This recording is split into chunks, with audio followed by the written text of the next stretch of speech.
오늘 하나님의 말씀은 열왕기하 25장입니다. 구약성경 608페이지 열왕기하 25장 27절에서 30절.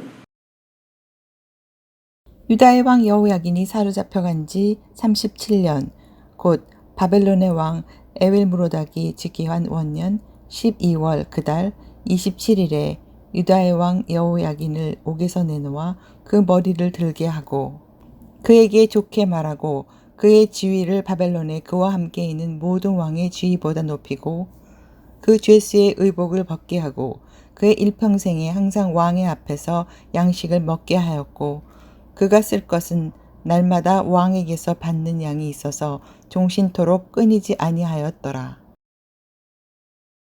열왕기하 오늘 마지막 부분이지요. 그죠? 저와 여러분이 교독하신 말씀이. 그런데 열왕기 상도 있고 열왕기 하도 있는데 열왕기 이게 다 이스라엘의 역사잖아요. 이스라엘의 역사를 기록한 책들인데요. 열왕기 하 첫 부분에는 무슨 내용이 나오느냐? 열왕기하 첫 부분에 이제 2장에 보면 엘리야가 승천하는 기록이 나와요. 엘리야가 승천을 합니다. 하나님을 따르는 이들을 위해서 준비된 곳 하늘이지요. 그 하늘로 엘리야가 부름을 받아서 올라가는 거예요.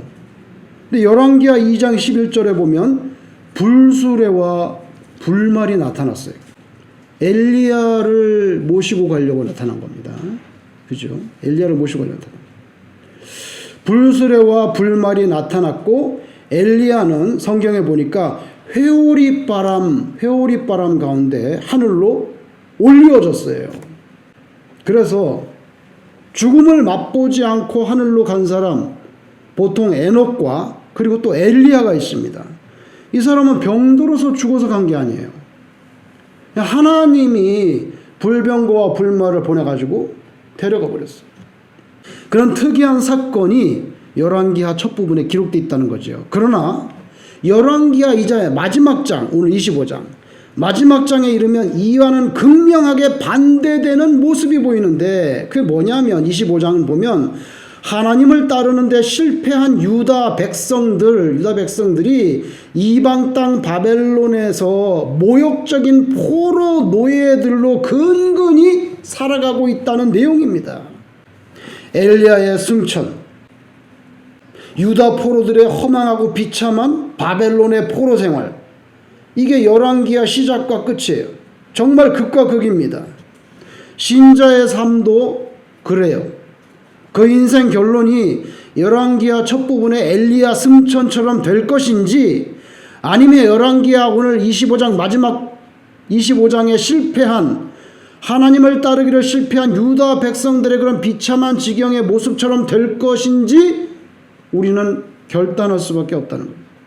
하나님을 진실로 따를 것인지 아니면 하나님을 추종하는데 실패할 것인지 그게 우리 인생의 관건이라는 거예요. 북쪽의 이스라엘이 먼저 멸망했어요. BC 722에 멸망했어요. 그리고 좀 한참 있다가 BC 587 남유다 왕국이 멸망합니다. 남유다 멸망할 때 보면 이제 왕들이 쭉 나오는데 한 20몇 년에 거쳐서 막 왕이 계속 바뀌는 거예요.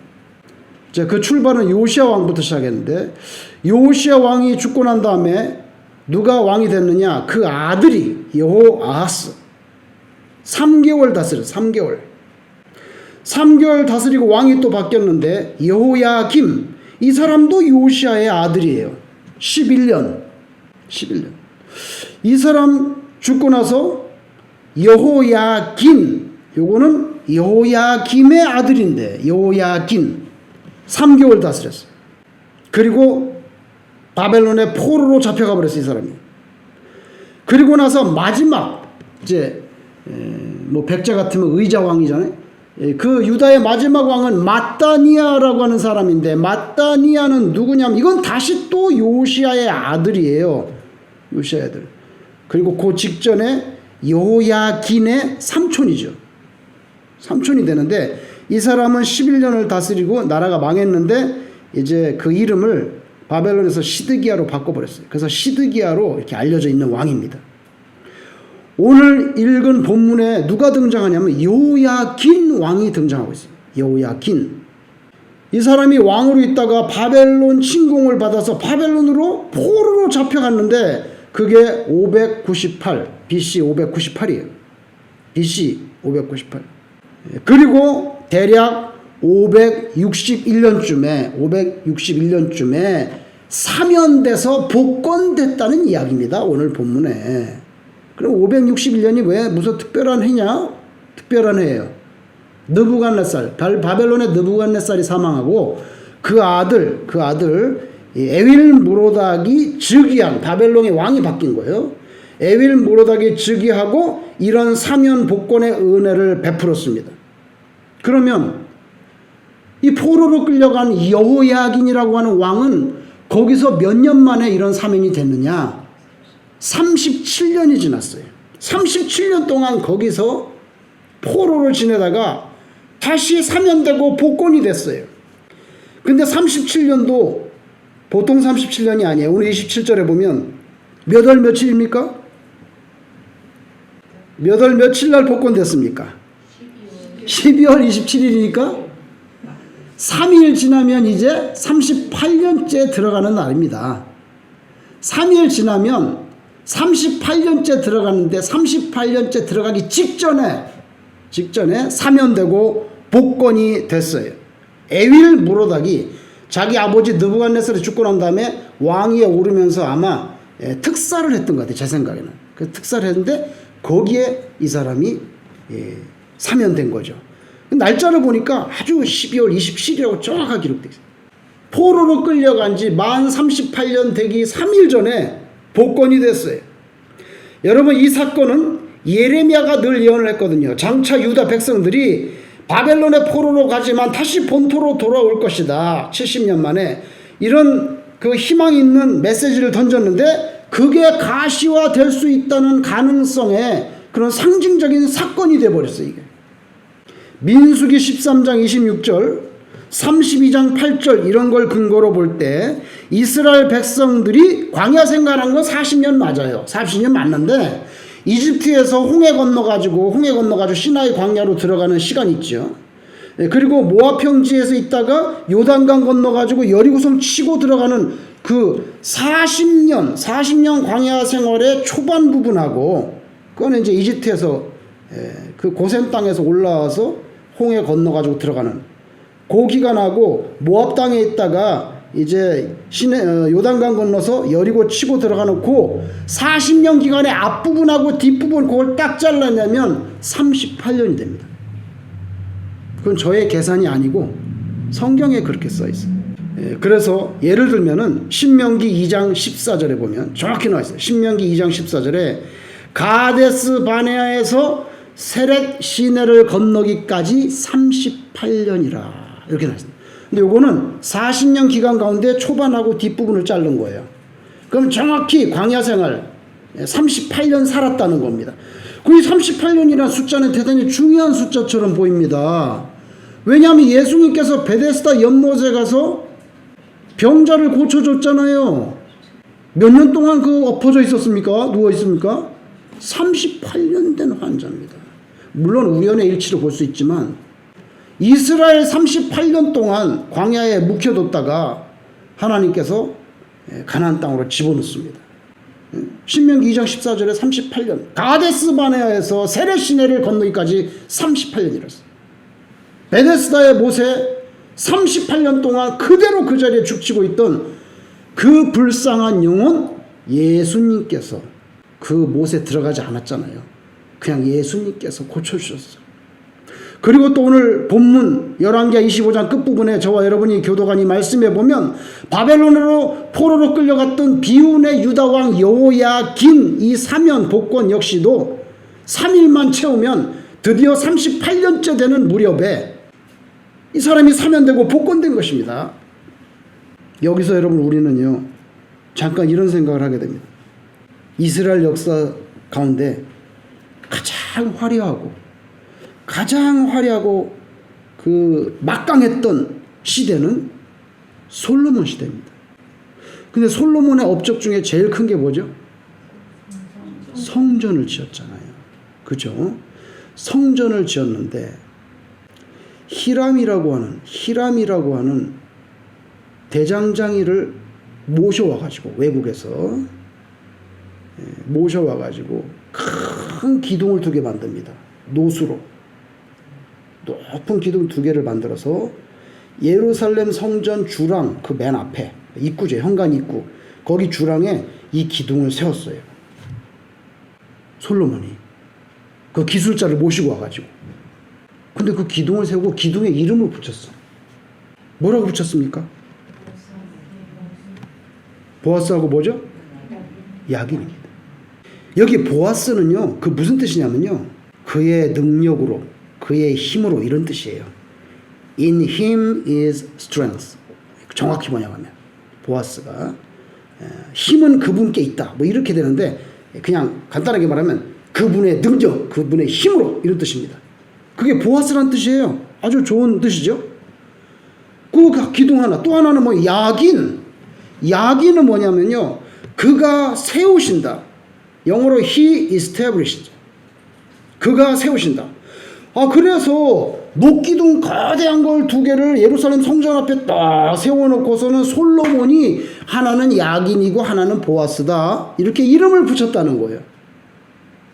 이 2개를 한꺼번에 한 문장으로 만들면은, 간단하게 만든 뜻이 어떻게 되냐면 그의 능력, 그의 힘으로 그가 세우신다, 이런 뜻이 됩니다.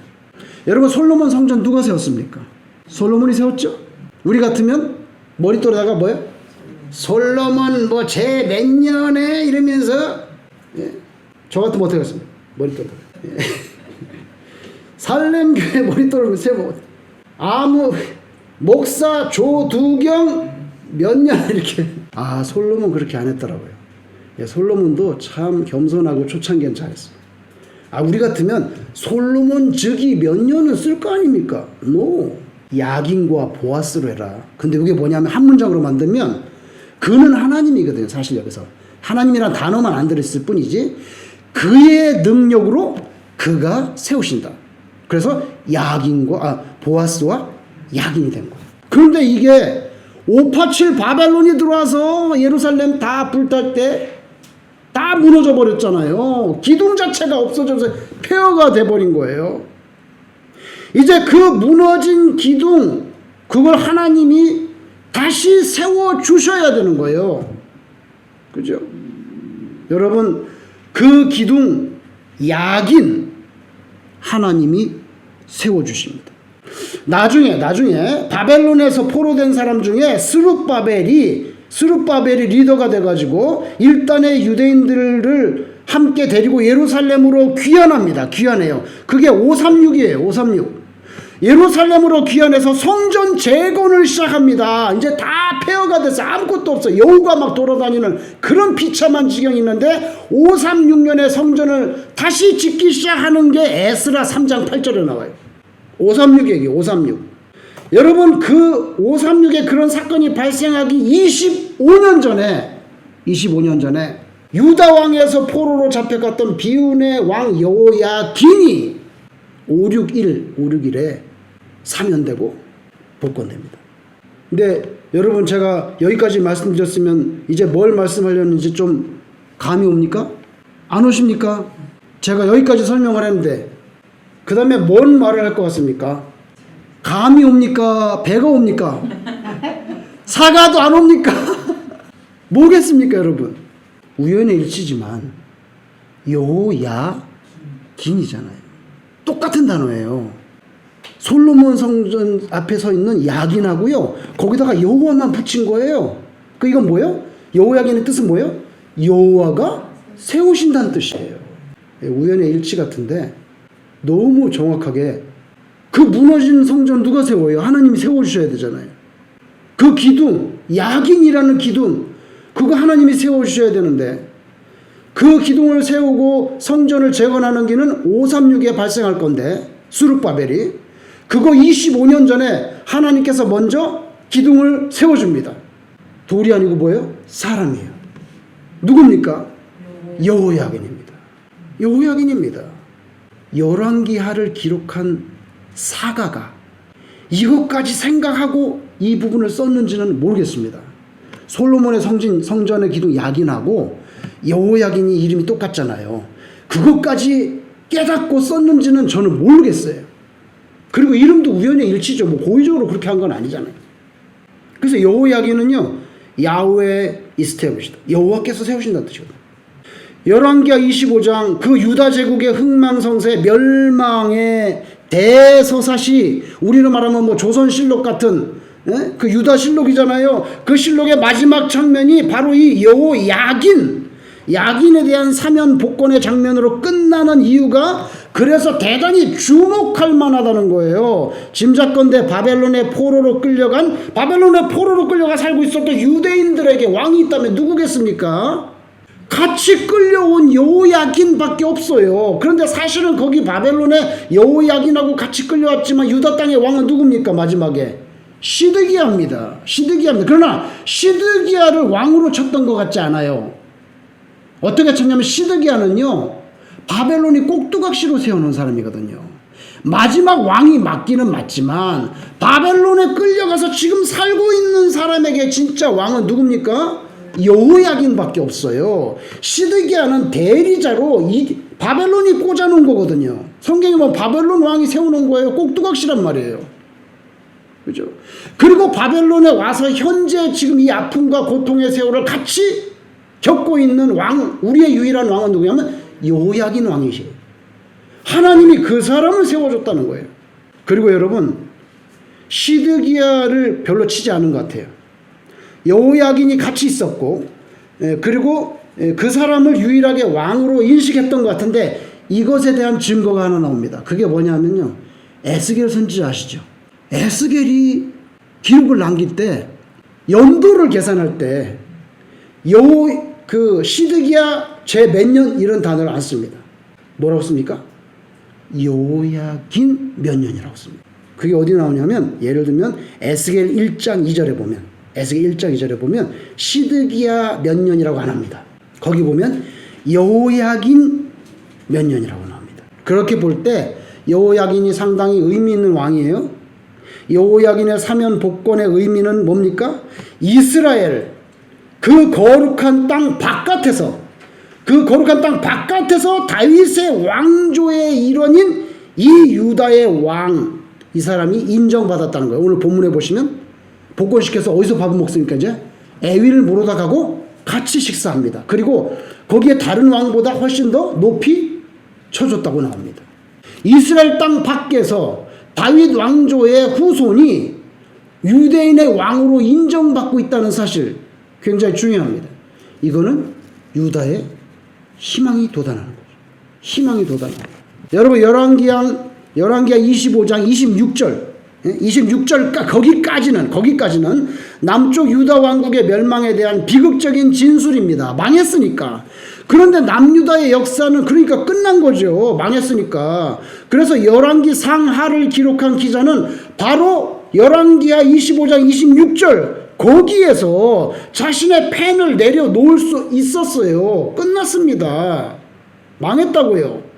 북이스라엘도 망했고 남유다도 멸망했습니다. 나라가 없어졌으니 더 이상 기록할 역사도 없습니다.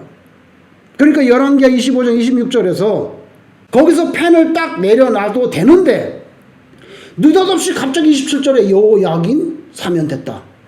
패망의 역사서술 완전히 끝났다고 보이는데, 이 책을 쓰신 사가는 갑자기 마지막 왕 시드기야의 선대였던 여호야긴에 대해서 서술하는데 29절에 보면 그 죄수의 의복을 벗게 하고 그의 일평생에 항상 왕의 앞에서, 에일무로닥 앞에서 같이 식사를 하게 하는다.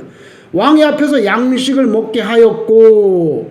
근데 여러분, 바로 이 부분에 대한 성경이 아닌 바벨론 지역의 문서에서 요것이 나옵니다. 고고학에서요, 고대 근동지방에요, 그 당시에는요 종이가 없어요. 어떻게 하는지 아세요? 진흙을 얇게 요렇게 요만하게, 우리 갖고 다니는 요런 성경만한 사이즈, 딱 요만해. 진흙을 이렇게 만들어가지고 여기다가 이렇게 씁니다. 써가지고 그거를 가마에다 구워버려. 중요한 계약서 문서는 다 구워버려. 그래가지고 그 투표 문서가 하나가 아니고요. 막 수십만 장씩 땅속에서 나오는 거예요. 그게 종이에요, 그 당시에. 그런데 이라크에서 고고학자들이 토판 문서를 다 털고 해독을 하잖아요. 거기서 이게 나왔어요.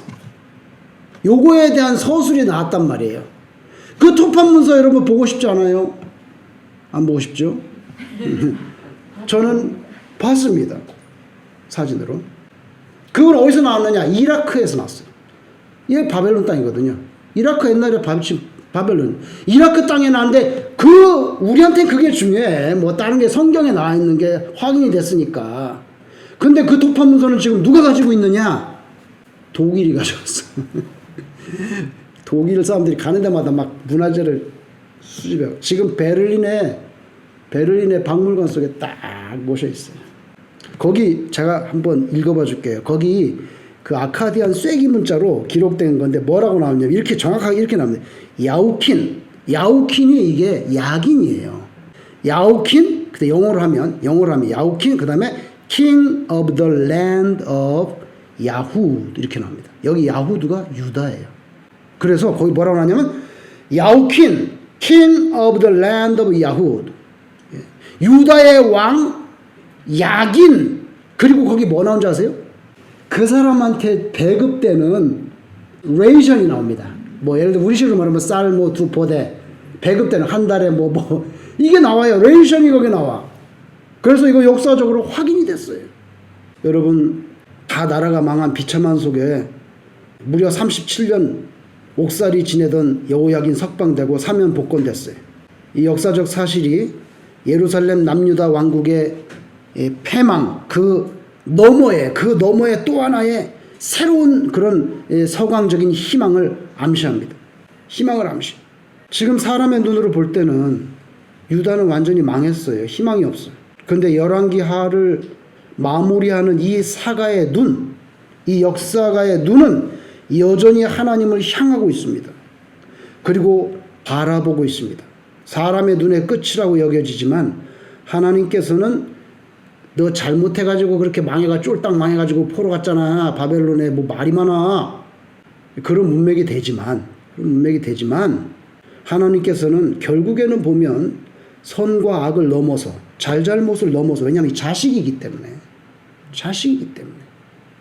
선과 악을 넘어서 마지막에는 징계도 하시고 하지만 마지막에는 다시 끌어안는. 왜? 어쩔 수가 없어요. 이거는 택한 족속이기 때문에.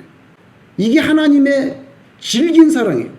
하나님의 자녀들에 대한 사랑이고 다시 회복시킬 것이라는 믿음을 가진 이 사가의 눈에 희망이 보이는 거예요. 여호야긴이 복권됐대.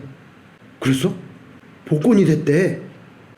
이게 여러분 신앙인의 역사의식입니다. 역사를 바라볼 때 그냥 객관적인 팩트로 딱딱딱 보는 게 아니라 신앙인의 눈이 다르다는 거예요. 그래서 낙관의 시대, 뭐 전부 다 잘 되고 있어 지금. 뭐 잘 되고 뭐 다 정치, 경제, 뭐 언론, 문화, 예술 뭐 다 잘 된다고 쳐보세요. 뭐 그런 시대가 있어서 어때? 그런 낙관의 시대에 뻥치지 마, 이 교만한 사람아. 다 엉터리야. 이거 봐라, 이거 지표, 이거 다 엉터리지. 낙관의 시대에 그런 교만을 이렇게 지적해내고 반대로 완전 절망 시대야. 아이, 끝났어 이제. 뭐 아무것도 기대할 게 없어 하는 일을 보라고. 지금 현상을 보라고. 그런 절망의 시대에 오히려 하나님께로부터 임하는 미래의 희망을 여기서 건져낼 수 있는. 그래서 여러분, 선지자는요 당대에 결코 환영받지 못해. 잘 되면 거기서 문제 있는 걸 끌어내고, 절망 가운데 있는데 희망을 줘요. 그래서 대접받지 못하는 거예요. 그렇지만 그의 말을 듣는 자는, 정확히 말하면 그 선지자의 속에 담긴 하나님의 말씀 뜻에 귀를 기울이는 사람은 다음 세대를 예비할 수가 있죠. 아, 우리가 이렇게 잘 되고 있는데 교만한 게 있구나. 그러면 겸손해야 되겠네. 준비합니다. 아, 우리 완전히 죽었어 이제. 아무것도 바라볼 거 없고 막장이야. 마지막 골목이야. 끝. 아니야. 하나님 새로운 빛을 비추죠. 그래? 그러면 또 예비할 수가 있어요. 이게 신자가 가진 안목이 돼야 돼요. 오늘 열왕기하 25장 끝부분의 기사가 사실은요, 이게 제가 볼 때는 만약에 우리 예수 안 믿는 사람이 역사로 딱 보면 뭐 다 끝났는데 마지막 자락에 뭐 이상한 거 하나 붙여놔 또. 그 이상하게 보이는 끝맺음으로 여길 수 있지만 우리가 신앙의 눈으로 보면 아주 적절한 엔딩이에요. 너무 잘 썼어요. 이사가는 바로 하나님 안에서 희망을 찾는 사람이에요. 절망 속에서 희망을 찾았고 그 희망 속에서 어렴풋이 하나님의 은총과 사랑에 대해 그게 은총과 사랑이 미워하는 거로 끝나지 않고 징계를 주시는 거로 끝나지 않고 하나님이 은총과 사랑을 회복하시는가 봐. 요 야긴이 복권됐대. 그리고 이스라엘의 미래를 다시 기대하게 한단 말이죠. 절망의 시대에 여러분 절망을 들여다보면서 절망하는 말을 하고 절망을 지적하는 거 그거 누가 못합니까? 그거 누가 못하냐고. 다 하지 그거는. 그럼 상식이잖아요. 상식이니까 당연히 설득력을 갖지요. 그러나 성경의 역사의식, 신자의 통찰력이라는 것은 반드시 그 상식 이상이에요. 상식 이상이에요. 모르죠. 이 사가가 여호야긴이 사면되고 복권됐다는 걸 쓰면서 솔로몬이 세웠던 그 기둥 야긴을 연상했을 수도 있었을 것 같아요. 왜? 이분이 쓴 책에 야긴과 보아스가 나오거든요.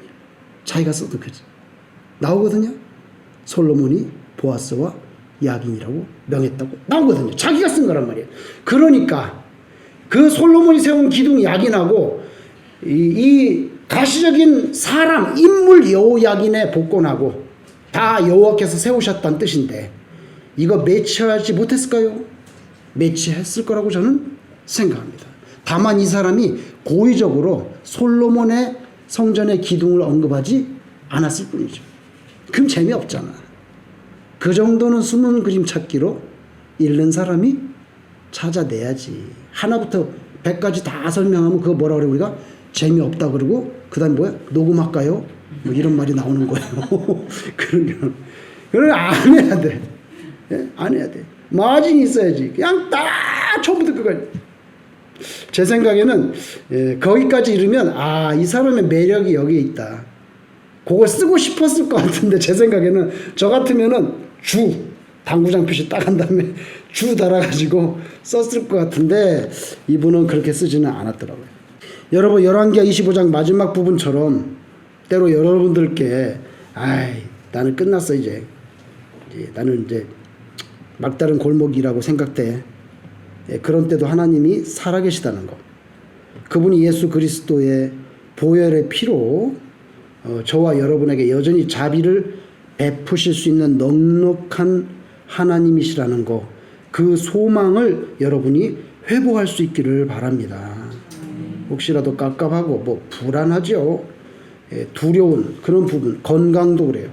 인간관계성이 터져나가고 남이 알지 못하는 누구에게도 상의할 수 없는 그런 고통, 그런 신앙적인 부대낌이 있는가?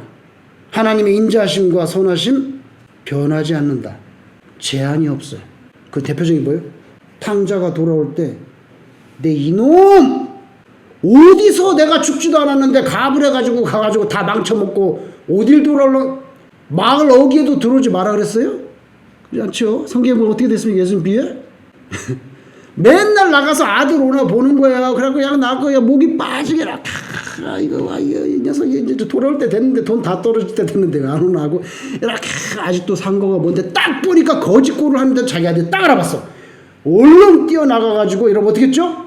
그걸 안았죠. 그 아들은 원래 어떻게 했어요? 발에다가 엎드려서 종처럼 입을 맞추려고 했잖아요. 그 입 못 맞췄어요. 발에 왜? 아버지가 먼저 끌어안아 버렸기 때문에. 그게 부모예요. 여러분 부친, 모친, 엄친, 선친 할 때 친자가 어버이 친자입니다. 어버이 친자 한자를 보면 나무 목 위에 설립이 있어요. 나무 목 위에 설립해서 나무 위에 올라가고 오른쪽에는 볼견자가 있습니다. 그게 뭡니까? 나무 위에 올라가가지고 맨날 이렇게 본다는 거예요. 이거. 자식이 오늘은 올라나 안 올라나. 이 어버이 친자예요. 한자는요 참 의미가 있어요. 중국 무시하면 안 됩니다. 의미가 있잖아요. 어떻게 페런트를 갖다가 나무 위에 올라가서 보는 거로 합니까? 글자가 아니고 이건 생각이 있는 거거든요. 생각이. 하나님이 그런 분이란 말이죠. 마지막으로 제가 누가복음 말씀을 여러분께 한번 소개해 볼게요. 누가복음 1장에 보면요, 세례 요한이 태어나는 장면이 나와요. 예수님도 나오지만 세례 요한이 태어나오는데 그때 한동안 벙어리가 됐던 사가랴, 세례 요한의 아버지가 말이 풀려가지고 막 예언을 쏟아내는 거예요.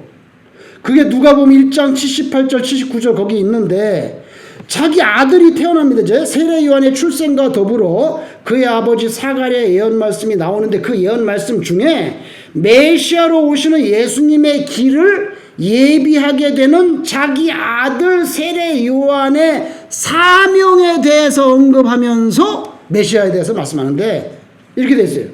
누가복음 1장 78절에 이는 이제 예수님에 대해서 말씀합니다. 이는 우리 하나님의 긍휼로 인함이라.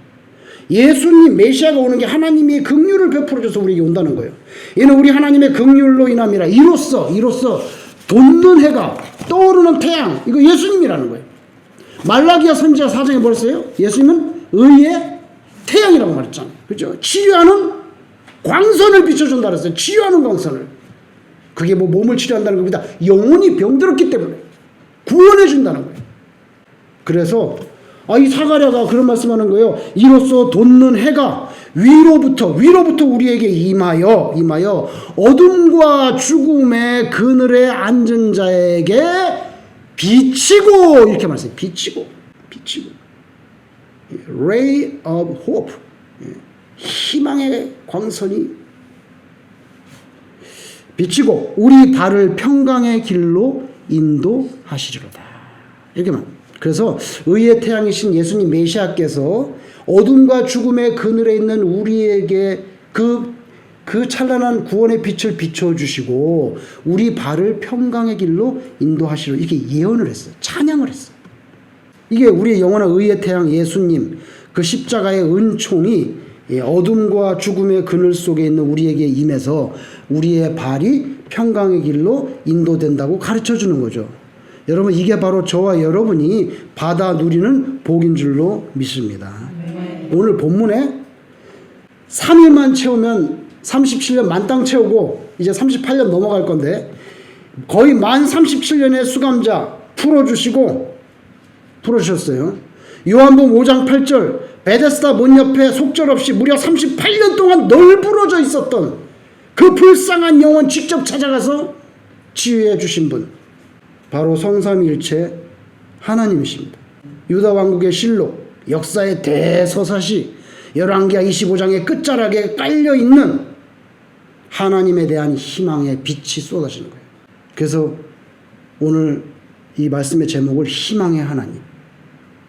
여러분의 삶 속에도 그런 의의 태양이신 하나님의 은총의, 예수 그리스도의 은총의 빛이 아주 환하게 여러분의 삶 가운데 가득가득 비추어지기를 주님 이름으로 축원합니다. 기도하겠습니다.